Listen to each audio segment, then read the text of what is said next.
Why didn't your actual results match the budget? That's exactly what variance analysis helps you answer. Variance analysis compares actual financial results against the budget or forecast to identify where performance differed from expectations. Finance teams analyze revenue, expenses, and profit to understand whether variances are favorable or unfavorable. Then investigate the business reasons behind those differences.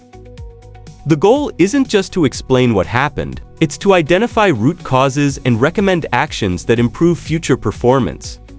Next, we'll explore the KPI dashboards finance leaders use to monitor business performance. Subscribe to AI Finance Hub and continue building your FP&A skills.